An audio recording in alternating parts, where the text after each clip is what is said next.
Hey everybody, Josh here for Whiskey Wednesday for Drink Local Edition at Argonaut Wine and Liquor. Today I'm joined by Scott from Woody Creek Distillers, and before we jump into what we've got from Woody Creek, we do have some exciting things coming up. Next week is the 5th anniversary of Whiskey Wednesday, so we have been doing these videos once a week for 5 years starting next week. So we do have a special episode planned. There will be a one-of-a-kind barrel release, first one of these barrels we've ever done, as well as probably some table action or something else going on, but it'll be a good day. It won't be worth missing.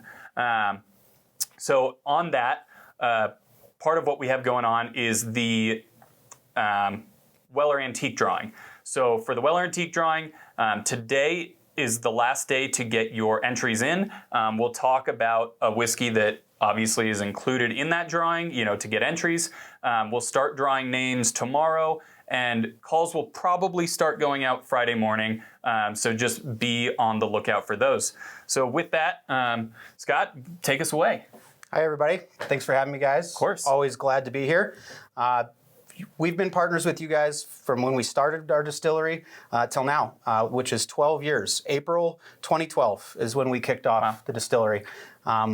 One of the reasons I like to come do this, one, we can talk about the selects that you guys do, but also gives us an opportunity to kind of remind people of who we are as a brand. Woody Creek Distillers started with a vodka, like most craft distilleries do, but we were more intentional. We make a potato vodka with potatoes that we grow on the owner's farms. It's an estate brand. Every drop we make comes from our distillery, and every potato comes from our farms. Very big labor of passion. That goes into all the other things we make as well. To follow up our vodka that's potato-based, we have a very special product that is gaining popularity over the last 2 years that it's been in the market. It is our purple gin. It's called Mary Select. It is named after our owner, namesake Mary Scanlon. Purple's her favorite color. We infuse it with pea flower blossom. It's one of our fastest growing brands to date. That's pretty, quick and dirty on our clear spirits, clear-ish with the purple. And then we are here to taste some whiskeys today. Yeah. Josh and I both have our 100% rye whiskey in our glasses. This is a very unique mash bill to us. We use all Colorado grains, very similar to the potatoes. We just don't grow the grains. Mm-hmm. And every drop is made in our rack house, or in our distillery, and aged in our rack house. Yeah. And I love the story on this. It is grain to glass Colorado, right? I mean, as local as you can get. I love that. We talked about the pea flower gin a couple weeks ago when we featured a bunch of purple gins. It's fantastic. You get to do the cool trick with the tonic water and turn it pink. And also, something cool that we still have going on. A lot of these bottles are still signed by William H. Macy from the event we had. So we still have a bunch of signed bottles, from vodka. This gin's signed. All of the single barrel that we're going to talk about is signed. So definitely when you come on down, look out for those. But yeah, in the glass is rye. Yep, 100% rye mash bill. If I remember correctly, was the first whiskey you guys did? First whiskey. We launched it. It was a little young, but still delicious. Rye is a little more forgiving at a younger age. It was 2 years old, but currently we don't put any whiskey in our bottles that is under 5 years, which is a big badge of pride that we wear. 5-year minimum age statement in every drop made by us is something that we've labored really hard over the years to get to. That's a big deal for a local. It really is. And it just shows kind of your guys' commitment to the quality and what's in the bottle. And, I've been drinking this rye for a long time. I love it. And I do like the point you made, though, about ryes being able to be a little bit younger. I don't know if anybody out there has tried rye White Dog versus bourbon White Dog. Rye White Dog tastes much more like, the finished product than bourbon does, for sure. You can. Rye doesn't need as long in the barrel. It seems like it doesn't get as much flavor from the barrel as a bourbon does, taking from the corn. Yeah, and at 5 years, it's really tasting great.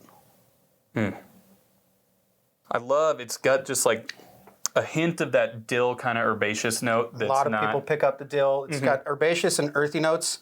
One of the things I always like to say to people, it's got the spice you want from a rye, but it's not overwhelming. At 100% rye and 90 proof, people expect it to be a rye spice bomb. It's not. It's very smooth. It's got some middle palates that are sweet, some caramel and some vanilla, and then it ends with the rye on the end. Yeah, you're not getting any of that like burn on your tongue or, Kentucky hug on the way down that you can get with some rye. I mean, just a smooth drinking. I mean, I would imagine that would be fantastic. And, even like maybe some traditionally bourbon cocktails that are for something a little bit sweeter, less spicy. Old-fashioned, just great. Classically a Manhattan, of course. My favorite way to drink it's a black Manhattan. I was just about to say that. With the old-fashioned, it's one of the few ryes that really melds well with that sweetness of an old-fashioned. Absolutely. I mean, that's been a favorite for a long, long time here. And then, last but certainly not least for today, this is an 8-year single barrel that we released a little bit ago, but kind of got lost in the shuffle with everything else we had going on. And I mean, this juice is so special. We just really wanted to revisit it. So if you don't mind. And for me, one of the reasons I wanted to revisit it is because the flavor profile in this age statement that we're getting is phenomenal. Our bourbon, our core bourbon, and once again, is minimum 5 years. 5 to 6 years is the barrels we're pulling from to blend our core line. This is an 8-year-old. Anything in the 8 to 9 range, we're really getting a lot of returns on the investment of aging. It's this barrel series specifically, this is 1015. I recently just picked one myself that we put into our distributor's inventory called is barrel 1023, and it's all just tasting phenomenal right now. That's great. I mean, a lot going on the nose. I mean, seems like a pretty classic bourbon profile. I mean, big caramel, vanilla, obviously, but there's like can't pick it up. I didn't drink much whiskey while I was away, so I gotta get my palate back. But just a sweetness on the back end I can't place that is really pleasant on the nose. Yeah. I'll have another sip. Yeah. Ooh. And then man, is that smooth. I mean, it's just like 100 proof. 100 proof. The bang for buck in the bottle that you guys are offering right now on this selection is phenomenal. 100 proof, 8-year-old Colorado whiskey. I think you have it on the shelf right now for $44.99. Yep, I believe so. I mean, yeah, where else are you going to get 8-year-old juice at that price point? I mean, it just doesn't happen. So it's a pretty unique offering, something we're super stoked to be able to have. And, like we said, all the bottles are signed, so an added value there as well. Well, Scott, thank you for coming down. Appreciate it. Guys. Always appreciate you. And guys, yeah, keep an eye out. Next week is going to be an extra special edition of Whiskey Wednesday. Like we said, it's our 5th year anniversary. So come on down, check it out, give it a shot. Cheers. Cheers.